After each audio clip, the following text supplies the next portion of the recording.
Vai começar o podcast do Brasil Times. Olá, sou Jaime Zimmer e temos aqui mais um episódio do podcast dessa semana com uma convidada muito especial, Edilane Oliveira.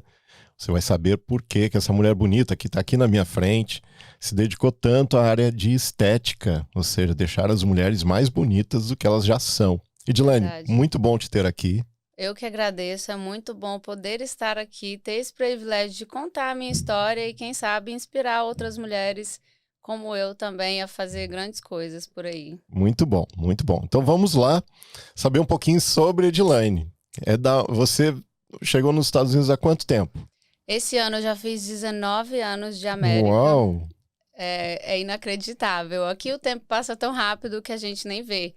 Quando eu paro para pensar, hoje em dia eu tenho mais tempo de América do que de Brasil, porque eu saí do Brasil aos 16 anos e agora eu já fiz 19 anos de América. E com esse rosto de menina, sim, desse jeito? Desse jeito. Uau! O que a estética não que faz, nada. tá vendo? Mulher, vamos investir na estética. Vamos investir, não. Você é uma mulher muito bonita. Ai, obrigada. Se apresenta muito bem, te conheço há, acho que uns 2 ou 3 anos, algo assim. Sim. Você é minha cliente também na Sim. consultoria financeira. Sou Tô agradecido. protegida, graças a você. Protegida em vida, protegida para qualquer outra situação, Exatamente. não é? Então, foi muito bom ter te conhecido, poder ajudar a sua Igualmente. família de alguma forma, não é? E você se tornou uma empresária aqui nos Estados Unidos. Sim. Mas espera um pouquinho aí, vamos chegar lá, vamos lá para trás, vamos buscar as origens aqui. A gente gosta de trazer nesse bate-papo as origens de quem é entrevistado. Você me contou anteriormente que saiu de Minas Gerais, você nasceu, mas não nasceu em Minas. Me conta um pouco dessa história. Tua família está em Minas eu tenho ainda? sangue mineiro, Sangue mineiro. mas eu nasci no Pará. Nasci Ok. em Conceição do Araguaia, que é interior do Pará. A gente faz divisa com Tocantins e cresci lá. Porém, eu tinha alguns primos já aqui nos Estados Unidos e 2 irmãs na época. E lá no interior do Pará, principalmente naquela época, não havia muitas oportunidades, né? Até para você fazer uma faculdade, você tinha que sair de Conceição e ir para alguma capital mais próxima. Geralmente as pessoas iam para o Tocantins ou iam para Goiânia, no Goiás. E aí eu via que pelo menos o que eu imaginava era que essa hora ia chegar e eu não ia ter condição de sair de lá. Então, só de pensar em ficar lá e de não ter muitas oportunidades, eu tinha muita vontade de trabalhar, de começar a ser independente e não encontrava trabalho para uma pessoa de 16 anos, numa cidade pequena que mal tem para os adultos. E aí surgiu a oportunidade de vir para cá e as minhas irmãs falaram, olha, se você quiser vir, a gente te ajuda, mas você vai ter que vir trabalhar e cuidar da sua própria vida. Eu falei, é agora. Eu não olhei, não pensei 2 vezes. Eu acho que foi questão de alguns dias ou meses, assim, já estava tudo decidido. E aí eu saí do Pará para vir para os Estados Unidos, trabalhar, viver o sonho americano. De início, o plano era vir, ficar uns 4 anos aqui. Eu pensava em construir 10 kitnets. Aliás, esse teu sonho, o que você está contando, é o sonho da maioria dos brasileiros Sim. que aqui estão, não é? Sim. A maioria das pessoas me falam, aliás, fazem muitos anos que eu convivo com a comunidade brasileira, o pessoal diz, eu vim aqui para ficar 3 anos, 4 anos e ir Sim. embora com dinheiro e fazem 30 anos que já estão aqui. Exatamente. Não é? Foi mais ou menos contigo, mas deixa eu voltar lá atrás um pouquinho mais. Você disse, então, de uma família mineira. Ainda tem a tua família em Minas? A maior Sim, parte estão em sim, Minas a Gerais? maior parte está lá em Minas Em Gerais. que parte de Minas? Araguari, no Triângulo Mineiro. Ok. Meus pais tinham mudado para o Pará. Eles já tinham as minhas irmãs e eu sou a caçulinha. Ah, Eu nasci lá no Pará. Então, todos eles eram mineiros e só eu era paraense. E aí, depois de um tempo, meus pais se separaram. Meu pai continuou no Pará e depois que eu já estava aqui, minha mãe resolveu voltar para Minas, porque lá ia ser melhor para ela, tinha uma parte maior da família lá, então ela se mudou de volta para Minas. Para que cidade lá? Araguari. É mesmo O mesmo local lugar. dos Ao lado- parentes, a família. Isso, ao lado de Uberlândia. É 30 ok. minutos de Uberlândia. Então, me relembra, eu sou do Rio Grande do Sul, sou de Porto Alegre. Triângulo Mineiro é Uberlândia e o que mais? Uberlândia, Uberaba e Araguari. Ah, ok. Tem Tá umas certo. pessoas que falam Uberlândia, Uberaba e a bosta de Araguari, mas eu não acho que é assim, não. Não, Na não é verdade, não. eu não conheço muito lá em Minas. Eu comecei a ir mais depois que a minha mãe Uhum. mudou para lá e depois que eu peguei documentos para poder viajar para o Brasil. Certo. Então, eu já fui. Inclusive, na pandemia foi a época que eu fiquei lá por mais tempo, mas acaba que eu nunca fico lá o suficiente, assim, para conhecer muito Uhum. ali a redondeza. Sempre que eu vou pro Brasil, eu tô tentando me profissionalizar, tentando aproveitar Uhum. lugares diferentes. Sim, e da culinária mineira. O pessoal gosta muito que a gente fala de o que come lá. Então, é pão de queijo, Ah, é pão de queijos, queijo. essas coisas. Na tua casa tinha isso aí Na tudo minha de mineiros. casa, isso. Eu era aquela paraense que não comia pato no tucupi. Ah, Que ok. lá na minha casa não tinha essas comidas típicas Do Pará. do Pará quanto em outros lugares, porque não era o tipo de comida que a minha mãe sabia fazer. Dia de domingo era frango caipira com macarronada e arroz. Era bem mineiro mesmo a comida. Era uma estrangeira vivendo no Pará. É, mais ou menos por aí. Exatamente. Cultura mineira. E essa cidade que você nasceu e viveu no Pará, Uhum. esse local, é tipo meio floresta, era na praia? Eu sei que Pará é muito grande. É Que tipo interior. de circunstância você É viveu lá? interior, é bem pequenininho, tem a Uhum. praia de rio, de água doce, Aham. que só acontece no verão, porque aí o rio dá uma baixada e aí aparece os bancos de areia e aí tem a praia. Depois do mês de julho, depois de agosto, quando começam as chuvas, sobe de novo e aí a areia fica embaixo da água e aí não tem praia pelo resto do ano. Então era uma Olha só. cidade, é ainda muito pacata. Uhum. O veraneio lá é o que move a cidade. Então, uma época do ano a cidade era maravilhosa, várias pessoas de fora. Tem vários mercados que só funcionam lá durante o veraneio. E aí, depois que acaba o veraneio, a cidade meio que dá uma parada. E eu sou uma pessoa, assim, muito energética. Eu gosto de estar fazendo muitas coisas, de estar aprendendo. E estar ali naquele lugar que não acontecia muita coisa, me deixava, assim, desesperada. Eu tinha muita vontade de sair, de aprender várias coisas.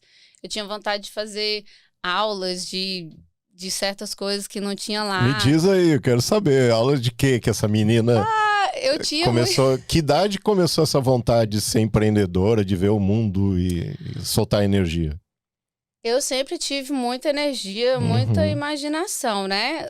Lá, eu não tinha uma visão tão empreendedora, porque, querendo ou não, a gente está em certos lugares que não te dá essa perspectiva de vida.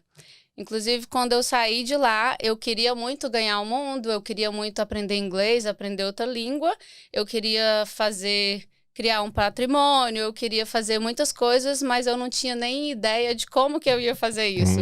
Eu só sabia que eu precisava de sair de lá, porque lá não ia me dar muitas oportunidades.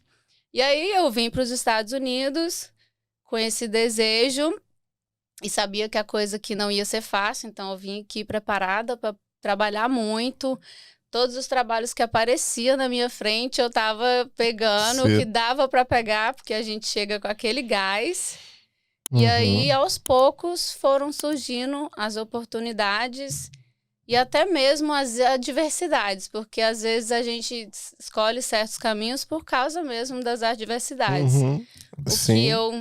Hoje em dia eu aprendi a ver as adversidades como algo positivo. Sempre que tem algo acontecendo que me deixa desconfortável, que está me deixando preocupada ou chateada, eu já penso, Edilane, tem alguma coisa boa por trás disso aí. Isso está acontecendo, que é para você pensar em alguma coisa e você vai achar uma saída diferente de algo que você nem imaginaria. Que Sempre bacana. tento manter esse essa positividade, né? Muito bom. E do Pará, se não me engano, tem aquela história do boto cor-de-rosa. É de lá isso? Ou eu tô Sim, inventando? Ou é da Amazônia? as pessoas falam dessas Tem, histórias. né? Tem. Lá existe, né, boto, Você ouvia falar muito de histórias mas daquela não é- região? Não tinha Não. muito, assim, eu acredito que isso seja um pouco de superstição, assim, não era algo que a gente acreditava, pelo menos eu acreditava muito, de ficar com medo do boto, ou alguma coisa da lua cheia pode acontecer certa coisa. Mas existe isso lá? Existe. Ah, ok. Nesses lugares existe muito superstições mesmo, eu acredito que isso seja superstições. Eu não acredito muito nessas histórias, não. Nas histórias populares de lá. Não. Então, aquela menina saiu, veio para os Estados Unidos porque você tinha o quê? Irmãos, irmãs aqui, é isso? Eu tinha primos e tinha 2 irmãs. Ah, sim. Continuam vivendo aqui, hein? Uma Estão delas aqui. sim, a outra já voltou pro Brasil. Ah, voltou ao Brasil. Voltou. E você teve, não é? Você está falando de vontade de crescer. Você sempre quis algo mais. Sim. Você teve alguém que você se espelhou dentro da família? Ou como que veio essa vontade de enxergar Estados Unidos ou viver fora do Brasil? Quando eu ainda estava lá no Brasil, eu não tinha muita noção do que era os Estados Unidos, né? Eu só escutava que as pessoas estavam bem, porque os meus primos vinham para cá, de repente a mãe deles estava sendo mais cuidada por eles, tinha uma situaçãozinha melhor financeiramente, sempre mandavam uma caixa ou alguma coisa com um tênis da Nike, ou tênis que a gente lá não tem tanto acesso. Hoje em dia ainda existe, mas há 19 anos atrás era assim, meu Deus. Então eu pensava, cara, esse é o lugar, é lá que tem tudo. Ok, eu preciso ir para lá. Você já tinha criado na tua mente que você poderia ter algo melhor do que você tinha naquele teu ambiente. Sim. E Naquela época não existia rede social. Então não é como hoje que as pessoas veem a realidade de certas pessoas, né? Então o que eu via era simplesmente as minhas tias tendo uma vida melhor, porque os filhos estavam ajudando. Quando as minhas irmãs veio também, ajudava a minha mãe. Uma irmã minha construiu uma casa onde que a minha mãe morou e eu morei lá com a minha mãe. Então a nossa vida já melhorou aí só com essa casa. Sempre tinha ajuda financeira, roupa eles sempre mandavam, calçados. Eu pensava, eu preciso ir para esse lugar. É lá que a minha vida vai melhorar. É ali que tá a mina de ouro, alguma coisa parecida. E essa tua irmã, ela veio jovem? A minha irmã foi a primeira que veio. 24 anos aqui. Ela já tinha ela já tinha seus 30 anos. Ela já tinha mais de 30 anos, eu acho. E aí ela criou essa situação de alguma ajuda para vocês lá. Sim, ela estava ajudando. Então, a gente pode imaginar que ela te influenciou bastante? Com certeza, com certeza. Elas influenciaram muito, me ajudaram muito quando eu cheguei, né? Me levou para o trabalho, me treinou, me ensinou as primeiras palavrinhas que eu precisava aprender. Você não sabia? Eu não sabia nada. Nunca tinha estudado inglês no Brasil? Aquela coisa de aula? Sala de aula? A minha perspectiva, apesar de ter uma vontade de mudar de vida, era tão pequena, acho que até esse certo ponto que eu parei para pensar nisso, que eu tinha aula de inglês na escola, mas eu não prestava muita atenção, porque eu falar inglês para quê, se eu nunca vou lá?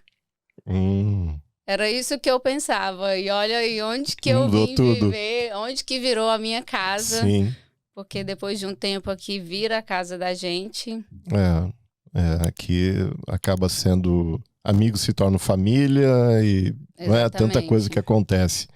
E aquela menina chegando nos Estados Unidos, aliás, lá quando ela era criança, você gostava de se cuidar? Você maquiava?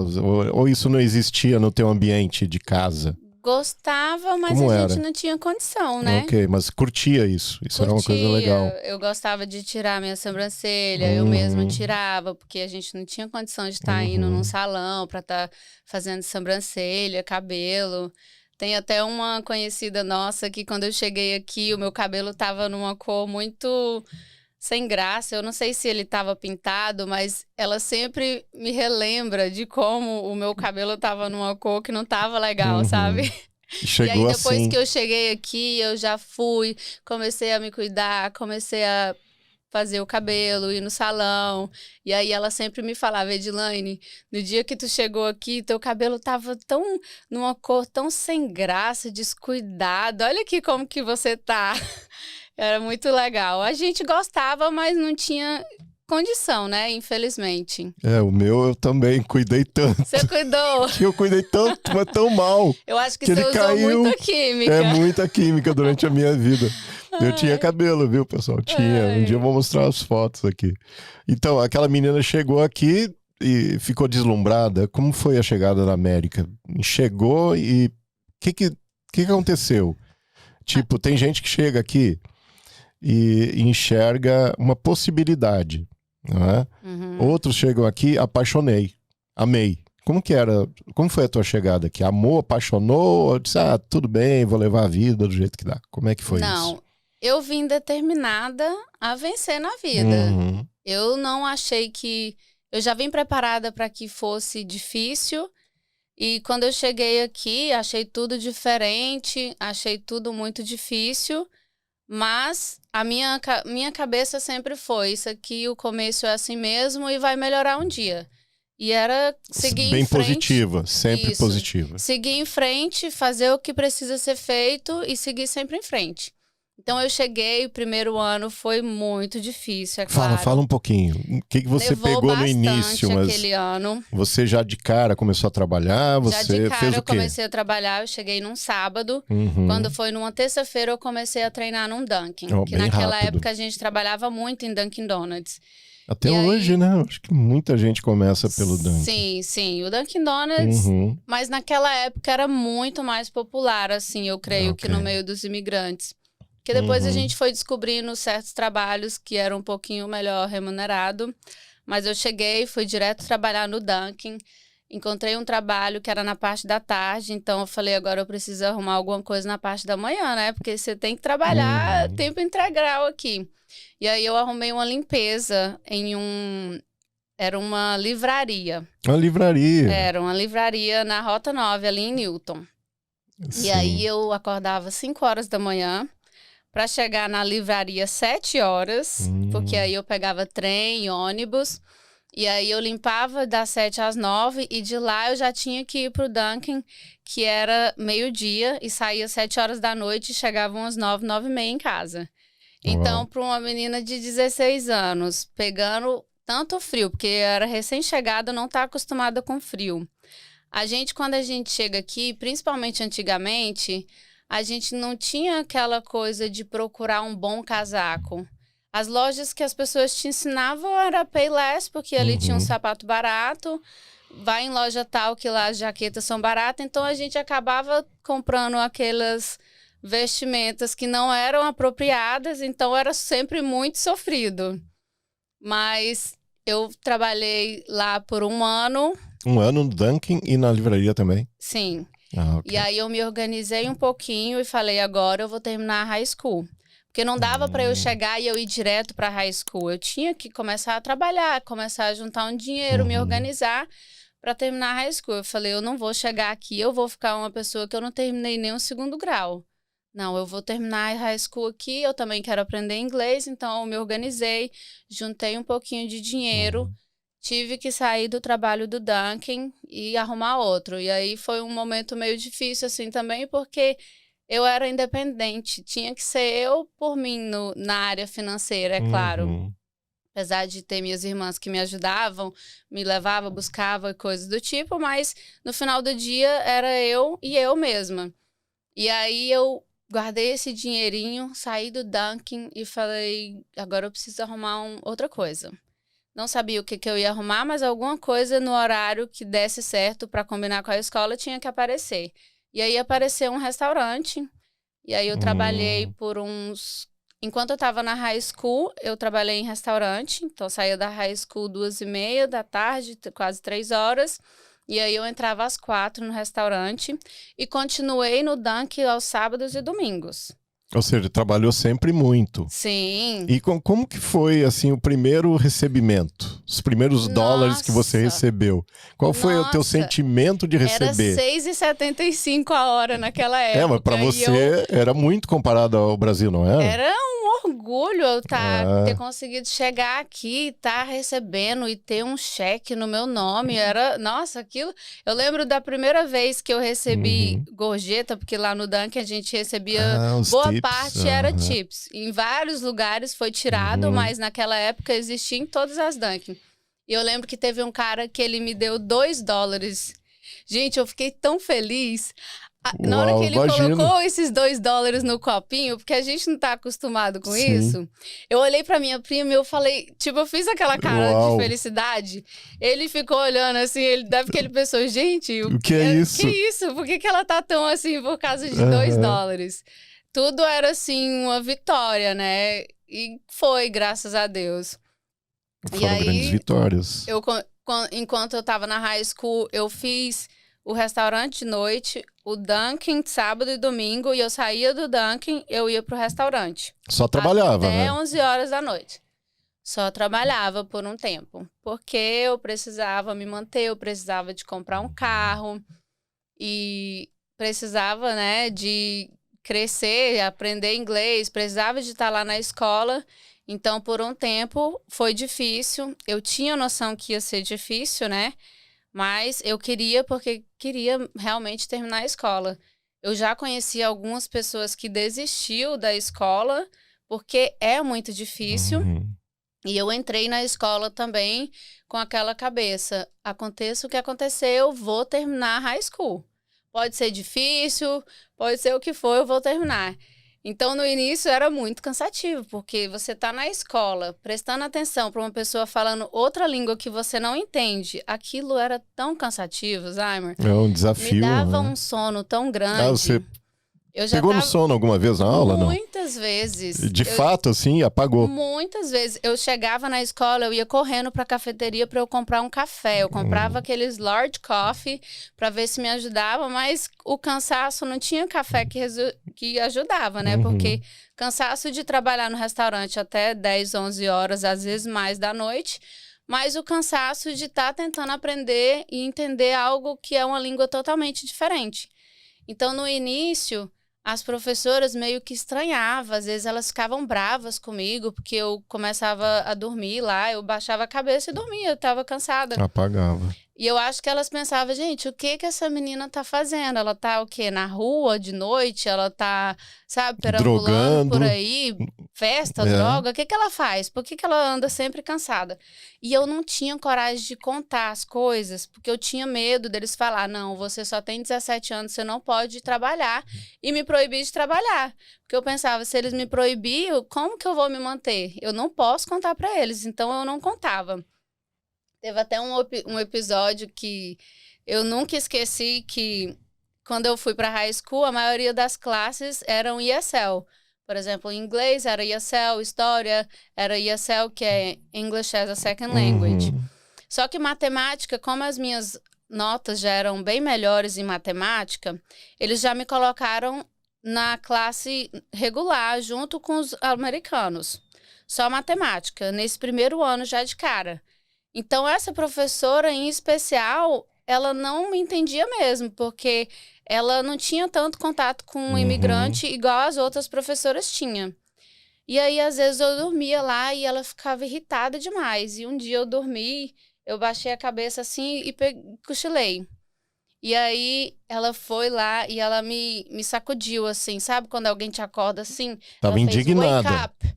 Uau. E eu acordei tão assustada, assim, eu olhei pra ela e ela viu que ela me assustou tanto que ela falou, oh, I'm sorry.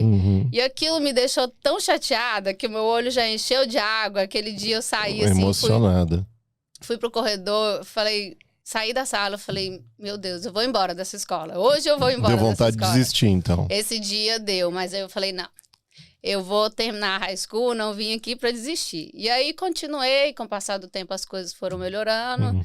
E aí a gente vai vencendo. Uau, que luta. Que luta. E aí se formou na high school. Aí eu terminei a high school em 2008. Quando eu terminei a high school, eu fui procurar um segundo trabalho. Mais um trabalho. Porque Mas aquela menina ainda, não é? Terminou high school, já tinha alguma profissão que você dizia assim, eu quero ser isso, quero ser Não. aquilo, eu vou ser empresária. Não aparecia algo claro ainda? Não, eu pensava em fazer faculdade, eu pensava em fazer relações interiores. Não, relações internacional. Como que fala? Acredito que é Relações isso internacional mesmo. que fala, né? E aí, lá na high school ainda, no último ano, eles te ensinam a escrever cartas, você pede scholarships, né, para pessoas e entidades que dão essas scholarships. E eu até ganhei uma de alguma pessoa que me doou $500. E Tá aí muito bom naquela época. Sim, Não eu é? contei a minha história e a pessoa me doou. Eu fiquei muito feliz, né? Claro, isso, recebeu ajuda ou eu apoio. pensei, gente, tem alguém querendo me ajudar. Deixa eu tentar ir para uma escola. Sim. E aí eu fui ali no Bunker Hill e eu fiz o teste de inglês. Eu ia precisar de um pouco mais de aula de inglês, porém essas aulas já contavam como crédito. Só que era extremamente caro. Para imigrante indocumentado era 3 vezes mais caro. E eles ainda não davam a certeza de que você ia receber a certificação no final, diploma. porque eu não tinha o documento. Ainda não tinha documento. E aí eu não quis arriscar, porque não sabia se eu ia receber.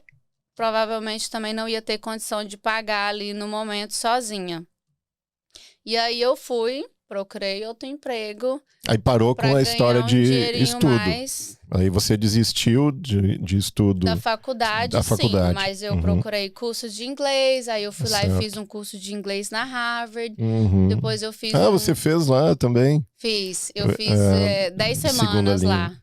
Um curso lá de 10 semanas. Depois eu fiz um curso em outra escola ali em Boston, que eu acho que foi a Target. Acho que era Target School. Lembro. Eu fiz um curso lá por um tempo também, sempre tentando aprender alguma coisa, mas nas minhas possibilidades ali no momento, né? E aí, trabalhar ainda era uma das prioridades, porque eu ainda tinha na cabeça que às vezes eu poderia voltar para o Brasil. Então, a gente ainda estava tentando construir alguma coisa lá no Brasil. Eu precisava construir meus kitnets, né? Então você já estava construindo, começando a fazer? Não, eu vim e eu pensei, se eu for para os Estados Unidos e eu construir 10 kitnets, esse aluguel desses kitnets dá para eu me manter aqui no Brasil. E esse era o plano, eu falava desses kitnets, contava... Então, tinha um plano, tinha um sonho. Tinha. De ser construtora. Sim, Algo assim, né? De ser dona de kitnets. Dona de kitnets, tá? Beleza, para o Brasil, imagino que estaria tudo ok. Sim. Só que tudo vai mudando, né? Porque a minha mãe morava lá em Conceição do Araguaia naquela época. Aí depois a minha mãe já mudou de lá. Então ficou aquela coisa assim...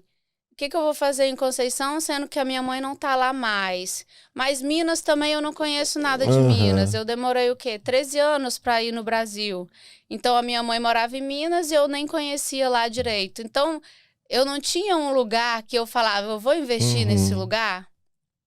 Então, essa ideia das kitnets... Eu comprei novilhas, uma época também, eu comprei 25 novilhas. Quando a minha mãe ainda morava no Pará, a gente tinha uma chácara pequena. E eu tinha umas novilhas lá, que depois a gente vendeu. Deu certo? Deu certo. Deu lucro ou morreram pelo caminho? Sabe que tem história lá não minha família tem essa história, né? Não, o boi só engorda com o olho do dono, e com quem certeza. cuidava da terra dos meus pais lá... ele ligava às vezes para meu pai e dizia assim, faleceu, morreu, né? Morreu o boi, morreu isso, morreu aquilo, mas sempre era o do meu pai. Gado não era de meia, dele. Nunca morre. Não, a cobra dele não só era. morde, a cobra só pica o É só do gente. dono da terra. Então, mas estava lá, ganhou dinheiro com os novilhos. Sim, não, foi bom. Tá bom, então você sempre foi, assim, empreendedora de algum jeito. De alguma forma, exatamente. Não sabia exatamente como que eu ia fazer, mas eu estava sempre tentando. Quando eu vendi as novilhas, eu comprei um lote. Lá em Parauapebas, no Pará, que é também uma cidade que estava crescendo muito, que estava indo várias usinas para lá. E aí eu comprei um lote que está lá até hoje. Depois eu comprei também uma casa do lado da casa da minha mãe e eu construí 7 kitnets. Ah, então, eu chegou tenho na os história. kitnet. Concretizou teu sonho de muitos anos. Sim, sim. Continuam lá os kitnets? Você Os ainda tem? kitnets continuam lá. Na verdade, Ok. eu comprei essa casa já tem um tempo. Eu fiquei Uhum. alugando a casa mesmo por um bom tempo. Só que tinha um espaço muito bom. Eu falei, não, alugar só pelo valor de um aluguel de uma casa, tanto espaço aqui, não, aqui dá pra gente transformar em várias kitnets. Certo. E aí eu fiz um projeto e aí tem as 7 kitnets 7 agora. kitnets. E se você vivesse lá, iria te manter? O aluguel desses kitnets todos Não juntos te por- manteria lá? Não, por quê? Porque quando a gente vem para os Estados Unidos, a gente experiencia um nível muito melhor. A gente Sim. experiencia coisas que não vai, que lá no Brasil é muito mais difícil da gente viver nesse nível. E nem tô falando de luxo. São coisas que realmente aqui tem, que é diferente do Brasil e que a gente não consegue ter isso lá se a gente não tiver bastante dinheiro, né? Uhum. Os kitnets também, eles são bem pequenininhos, não é algo que eu foquei tanto para fazer do jeito que eu queria, para ser realmente uma fonte de renda. Mas na época que eu comprei a casa, eu ainda não tinha documento aqui nos Estados Unidos, então quando a gente ainda não tem, a gente fica sempre com... Eu tô fazendo aqui, mas eu tenho que pensar em lá também, porque hoje eu tô aqui e às vezes eu posso ter que ir embora ou coisa do tipo, né? Então, eu já tinha essa casa, resolvi fazer os kitnets, mas definitivamente a qualidade de vida que eu tenho aqui, os kitnets não ia ser o suficiente para me proporcionar. Não daria a qualidade de vida que você, imagino, tem aqui. Não daria. Mas, ok, concretizou, estão lá, você tem o terreno e nessa área, depois você construiu mais alguma coisa? Fez alguma outra obra lá no Brasil? Não. Certo, aí mudou um pouco a tua mente Sim. para ficar concentrando mais aqui, não é? Sim. Ok. Então, essa virada de jogo aconteceu quando? Quando você se tornou documentada, que arrumaram as coisas? Como é que foi? Quando eu tinha 22 anos, foi o ano que eu engravidei. Ah, ok. E quando eu engravidei, eu percebi que o trabalho que eu tinha não era nada flexível para uma mãe. Ok. E aí eu comecei a pensar que eu precisava buscar outras coisas para eu ter uma flexibilidade maior, ou às vezes até mesmo trabalhar em casa enquanto a minha filha está dormindo e coisas do tipo. E aí eu queria aprender a depilar. A minha irmã já depilou quando ela morava aqui nos Estados Unidos, a que foi embora, ela fazia unhas e depilação, e ela sempre falava, Edilane, por que você não faz depilação? Eu tenho várias clientes ainda que me mandam mensagem, eu posso falar de você para elas? Falei, olha, então eu preciso fazer um curso, porque eu não vou fazer depilação assim do nada. Do nada. E aí surgiu a Flávia Leal, que foi a primeira escola de estética aqui em português. E aí... Na época eu não falava tão bem inglês e tinha escolas americanas, mas é aquele medo, né? Falta de informação. Você fica com medo de não ter social e não poder fazer um curso ali na escola. Ou, será que eu vou entender? Essa linguagem de estética é uma linguagem difícil. Então, eu acabei não querendo me arriscar numa escola americana. E aí surgiu a Flávia Leal e surgiu também a vinda da minha filha. O que me fez, tá aí as adversidades da vida que faz a gente tomar passos e faz a gente colocar realmente a cabeça para pensar em soluções melhores. E aí eu fiz o curso de estética para aprender depilação. Aí fez o curso, terminou o curso já com clientes? Não. Não? Fiz o curso. Lá no curso, eu descobri que eu era boa para fazer sobrancelhas. Porque, igual eu te falei, lá no Brasil eu já fazia minha sobrancelha, sempre foi eu que fiz. Às vezes as pessoas me pediam para eu fazer a sobrancelha deles, eu fazia, mas olha, se você quiser eu faço, mas eu não sou profissional, não sou boa nisso. Se você quiser, take the Arriscar. risk. Vai arriscar. Se você quiser se arriscar, eu faço. Eu não me via como uma pessoa boa, não via isso como uma habilidade minha. E aí, lá no curso, quando chegou a parte prática, que a gente teve que começar a fazer depilação, uma na outra, a gente também fazia depilação facial e também fazia sobrancelhas e coisas do tipo. E aí, eu comecei a fazer as sobrancelhas das meninas do curso. E aí, com o tempo, todas elas sempre estavam me pedindo para eu fazer a sobrancelha. Quando a gente estava praticando, elas, não, eu quero que a Edilane faça a minha sobrancelha. Aí eu comecei já a arrumar a sobrancelha de algumas que tinham tirado demais. Foi a primeira vez que eu falei, nossa, eu acho que eu sou boa nisso, porque as pessoas estão me pedindo, eu estou consertando sobrancelhas. Aí que me veio na cabeça que eu era boa para fazer sobrancelhas e que eu poderia tirar uma profissão disso. Uau. Apesar que a gente também, naquela época, não se falava tanto da designer de sobrancelha. Não era algo que as pessoas via como uma profissão, como a gente via como um extra. A gente Sim. demorou a ver isso como uma profissão de verdade. E aí, eu continuei trabalhando nos restaurantes e comecei a trabalhar com depilação e sobrancelhas na parte da tarde. E aí, fiz isso por bastante tempo.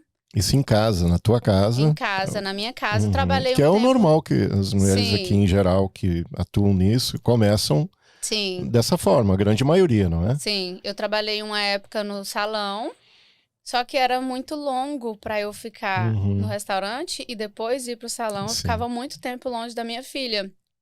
E aí eu parei de trabalhar no salão e eu fiquei só em casa.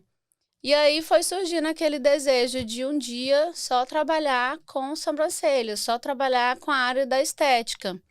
Só que é um pouco cômodo, né? A gente ficar em um trabalho que você vai lá, faz o trabalho e vai embora. Ou sair da sua zona de conforto não é fácil, exige bastante coragem. Eu entendo. Muitas pessoas falam comigo que têm o sonho de trabalhar com isso, mas não têm coragem. E eu entendo eles, porque a vida aqui nos Estados Unidos, ainda mais para as pessoas que têm pouco tempo aqui, realmente não é fácil.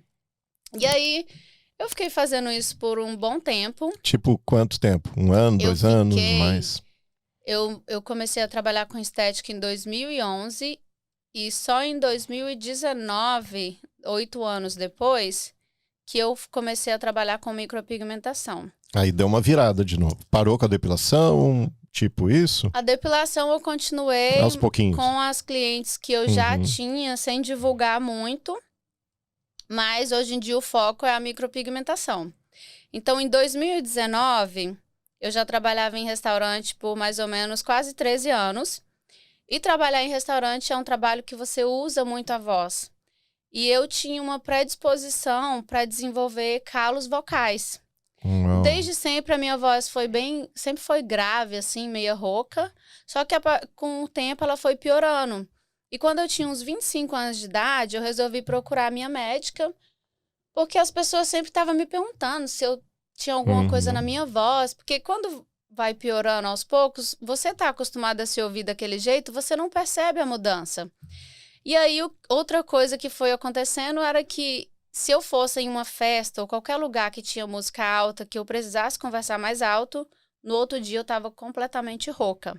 Sim. E aí eu fui na minha médica e eu falei, olha, eu queria checar a minha voz, as pessoas sempre estão me perguntando se eu tenho alguma coisa na voz, quando eu saio, se tem música alta, se eu preciso falar alto, eu fico rouca.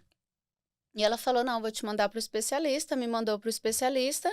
Eu fui, na primeira consulta, eles já fizeram um exame de imagem, que eles colocam uma câmera no seu nariz, né, e olham as suas cordas vocais, e eu tinha calos vocais. E aí, aqui nos Estados Unidos, e eu também creio que no Brasil, a solução para isso é ou queimar eles com o laser, ou existe a cirurgia que se chama de cirurgia fria, que é a cirurgia que eles realmente cortam esses calos vocais. E aí a gente tentou aqui, por algumas vezes, fazer a cirurgia a laser. Ficava bom por um tempo, mas depois piorava de novo e ficava mais rouca ainda. E aí eu fiquei com isso, tentando tratar aqui por um tempo. Minha mãe falava, Edilane, vem tratar a sua voz aqui no Brasil. Eu falava, mãe, eu tô nos melhores hospitais do mundo. E aí chegou uma fase em que esses tratamentos não estavam dando mais certo. O meu médico, eu via que ele estava inseguro sobre o tratamento, ele não falava mais de outras opções, que seria a cirurgia fria. Eu já não estava nem conseguindo trabalhar direito, porque eu estava muito rouca, eu fiz a cirurgia, ele me pediu para ficar uma semana em casa, eu fiquei, voltei, não estava bom, ele me pediu mais outra semana, voltei, não estava bom, mais outra semana, já estava 3 semanas em casa. E aí voltei ao médico e eu falei, e ele, Edilane, ó, você precisa dar um tempo para sua voz, realmente está muito vermelho, isso depois da cirurgia. E eu falei, eu não sei nem mais o que fazer. Eu tive essa sessão com o médico e uma sessão com o fisioterapeuta, que eu também fazia fisioterapia.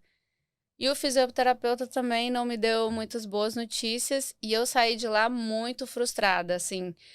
Tô eu dirigindo de Boston para casa, chorando dentro do carro, e eu pensava, gente, será que o meu destino vai ser ficar muda? Não é possível. Tanto que eu gosto de Que conversar. medo que te bateu, então. Foi. Hein? Tava muito frustrante. E eu já tava deixando de sair, porque quando eu saía, eu tinha que ficar repetindo as coisas quando eu conversava com as pessoas. Tava desse nível já. Tava. Eu ia falhar, eu ia falar, falhava a palavra, Sim. o início não saía, ou o final da frase não saía, porque como eu tinha esses calos vocais, as minhas cordas vocais não encostavam assim. Ficava um gap em cima e embaixo. E esse gap saía o ar, e aí quando eu terminava a frase não tinha mais ar ali, porque o ar passando faz o som. E aí, aquele dia eu falei assim, não. Vai ter que buscar uma solução. Eu falei, pronto, eu não posso mais trabalhar com restaurante. Eu preciso buscar outra coisa para fazer, que eu não vou usar tanto a minha voz. Eu não posso acabar a minha vida aqui querendo fazer algo que eu não tô conseguindo fazer. E eu não posso deixar isso me abater também. Se não dá para ser garçonete, eu vou ser outra coisa. E agora, essa voz toda? O que aconteceu no meio desse caminho? Graças a Deus, um médico maravilhoso lá do Brasil. Então você foi ao Brasil, fez Aí a nesse cirurgia? dia eu falei, vou trabalhar com micropigmentação. Sim. Ah, tá aí a decisão. A micropigmentação já era algo que estava no meu coração. Eu, inclusive, fiz um curso aqui uma época, só que naquela época não tinha redes sociais igual hoje. Então, teve um curso, eu fui lá, me inscrevi, acreditei que seria um bom curso e acabou que não foi um curso bom, não tinha o resultado que eu gostaria de fazer nas pessoas. E depois do curso, porque eu fiquei sabendo 2 dias antes do curso, então eu tive que tomar a decisão e fazer. E aí, depois eu olhando vídeos no YouTube de como as pessoas trabalhavam no Brasil e em outros lugares, nossa, é aqueles trabalhos ali que eu quero fazer, esse aqui não tá bom. E aí eu não fiz, mas a micropigmentação ficou na minha cabeça. E aquele dia, no dia que eu não sabia o que fazer, eu falei, vou fazer um curso de micropigmentação. Micropigmentação não precisa de eu estar falando alto, eu vou estar perto das pessoas. É isso que eu vou fazer. Eu cheguei em casa, fui lá no meu Insta, porque nessa época já tinha um Insta, tinha uma profissional que eu gostava muito de acompanhar ela tinha o trabalho que era o tipo de trabalho que eu queria oferecer, e eu falei, vou agora organizar isso. Já me inscrevi na aula, falei, vou pro Brasil, mãe, eu vou pro Brasil, vou procurar os médicos aí no Brasil.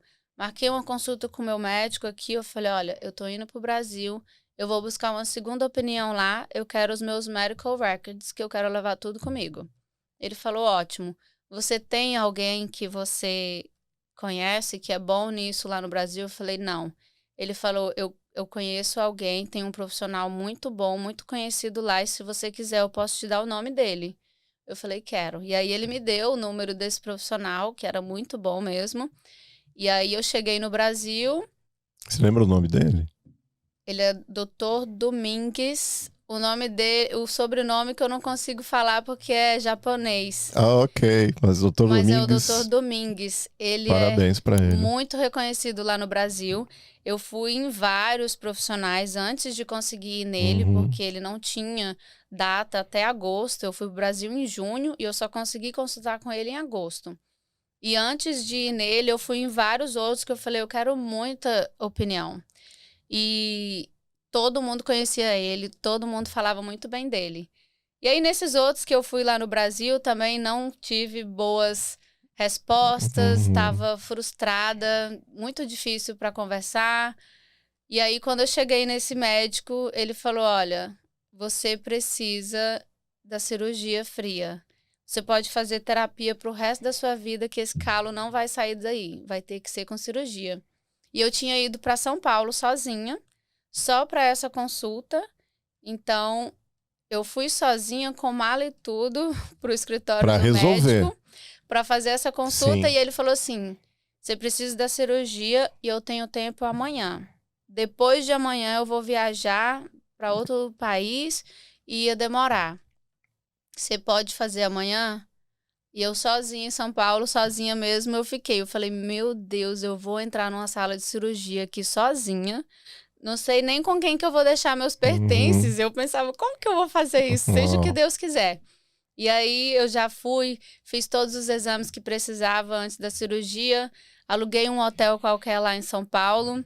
Peguei um Uber, só consegui ir pro hotel 11 horas da noite, pegando todos os exames que eu precisava. Fui, assim, morrendo de medo, porque eu book esse hotel online. E quando eu cheguei lá, as fotos eram muito diferentes do que tava.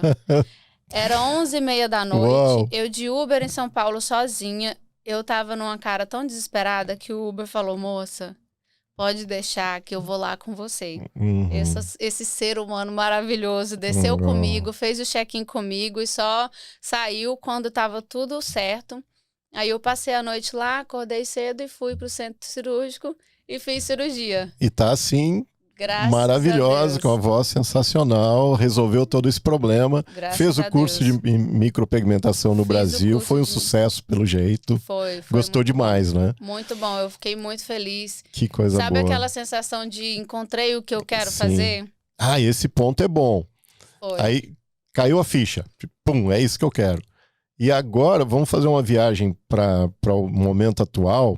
Você, então, hoje é uma profissional de micropigmentação, eu posso dizer isso? Isso. Esse Uhum, é o título? isso. Micropigmentadora. Micropigmentadora. Que usa para que pontos você faz Eu faço micropigmentação? micropigmentação de sobrancelhas, Ok. de lábios e Uhum. micropigmentação paramédica. Eu Sim. criei aquele projeto que eu não sei se você já ouviu falar, eu criei um projeto que se chama The Butterfly Project para fazer reconstrução de areolas em pessoas que perderam por causa do câncer de mama. Oh, Então, muito bonito isso. Na área da micropigmentação paramédica, a gente reconstrói areolas. Tem muitas outras jeitos de fazer micropigmentação paramédica, outras técnicas, mas eu quis fazer as areolas porque é um trabalho muito nobre. Trabalhar com algo que Imagino. você traz um bem para a pessoa é muito mais gratificante. O meu trabalho hoje em dia não é só trabalho, não é só fazer dinheiro, é também fazer o bem para as pessoas, fazer Muito elas bom. se sentirem melhor. E com a paramédica, então, isso aí é muito mais potencializado. A minha Bonito. mãe também já teve câncer de mama, então eu pude reconstruir a areola dela. Olha, que sensacional. É muito legal. Parabéns. Quando eu tava lá no Brasil também, nessa época, voltando, 2019 foi um ano, assim, bem desafiador, assim, e cheio de mudanças. Como eu te falei, eu decidi ir pra lá por causa de todas essas coisas que estavam acontecendo. Eu gastei todos os meus limites de cartões de crédito, passei 3 meses lá. Eu fiz o curso, que foi no Rio de Janeiro. E aí, no dia seguinte que eu terminei o curso, eu ia para São Paulo para fazer a consulta. E aí, eu voltei, depois da consulta e já da cirurgia. E aí, eu tive que ficar mais um mês lá no Brasil. E falando dessa questão de me encontrei, como eu tive que ficar mais um mês no Brasil, eu pensei, eu não vou ficar um mês parada aqui. Eu preciso colocar a micropigmentação em prática, porque tá tudo aqui bem fresco na minha cabeça. Eu preciso praticar isso e já colocar para acontecer. E aí eu arrumei um lugarzinho lá na casa da minha irmã, porque ela já tinha marca, já tinha várias coisas. E eu falei, Cláudia, eu quero atender aqui. Me ajuda a achar modelos. Porque nesse lugar que ela vive, era um público assim um pouco mais humilde e eu acredito que eles não iam conseguir pagar, mesmo que fosse um valor baixo. Falei, não tem problema, a gente vai fazer de graça. Só avisa o pessoal. Aí ela falou com uma mulher que trabalha, que tem um salão lá, e essa mulher acabou divulgando no WhatsApp dela, e a gente começou a marcar. E aí, nessa época, eu fiz 21 mulheres lá no Brasil, de graça, para eu estar praticando e também para estar fazendo bem para elas. E foi aí que realmente eu entendi o poder da micropigmentação, porque só de você já fazer uma sobrancelha com rena, você já realmente muda a aparência da pessoa, mas a micropigmentação é tudo muito mais potencializado, assim. E tinha pessoas que choravam quando eles se viam, tinha algumas senhorinhas que eu imagino que às vezes nunca teria a oportunidade de fazer. E aí uma contava para a outra vinha e falava, nossa, a fulana, ela é lá da minha igreja, ela fez a micropigmentação com você. Nossa, ela tá radiante, se você vê ela chega toda sorridente agora. Então foi isso que me fez realmente sentir isso de eu realmente encontrei o que eu quero fazer, porque o bem que a gente proporciona para as pessoas é muito grande. Maravilhoso. Bom, nós estamos aqui nos aproximando agora do final do nosso episódio, sabendo a tua história, a tua vida aqui nos Estados Unidos. E você atende aqui na região de Boston, certo? Você Sim. tem um local, um estúdio, não é isso? Isso. Que você proporciona esses 3 tipos de micropigmentação. Isso. E você também dá cursos, não é? Isso. Agora em janeiro a gente vai ter a nossa primeira classe. Que bom. O que é muito bom. Foi um projeto que eu já também estava querendo tirar do papel há um bom tempo. Eu sempre vinha recebendo mensagens de pessoas querendo aprender. E aí eu falei, não, eu preciso ajudar essas pessoas a se profissionalizar também aqui. Sim. Também ter uma vida próspera igual eu tenho. E aí eu fiz todo o processo que você precisa fazer para você poder dar uma certificação que eles possam ser também licenciados, porque existem vários cursos que não dá essa certificação, que é um curso só de uma técnica ou um curso menor. E eu já queria que fosse esse curso que realmente vai conseguir mudar a vida deles, que eles vão poder ter a licença, trabalhar certinho, legalmente. Ótimo. E aí, agora em janeiro, a gente vai ter a nossa primeira turma. Eu tô bem feliz também. Parabéns, que você agora já é professora, dá cursos. Uma vitoriosa nos Estados Unidos. Sim. Pra gente encerrar o bate-papo de hoje, o que é prosperidade para você? Prosperidade é você ter uma vida que você faz algo que te deixa feliz. É você ter uma família unida. É você ter uma casa que você chama de lar, que você se sente bem.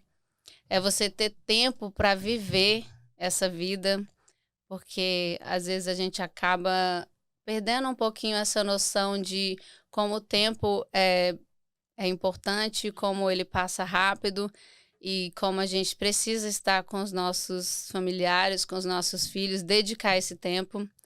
Prosperidade é poder ter isso. Para mim, eu creio que é poder ter isso. Muito bom. Muito obrigado. Foi um ótimo bate-papo. Espero que você tenha gostado. Obrigada, eu que agradeço. E, se você gostou, compartilhe, faça o seu comentário e te aguardo no próximo episódio. Muito obrigado, Edilane. Eu que agradeço. Obrigada. Eu espero poder inspirar pessoas como eu a chegar aqui e fazer os seus sonhos acontecerem. Ótimo. Inspirou, com certeza. Obrigada, Nos vemos Simon. adiante.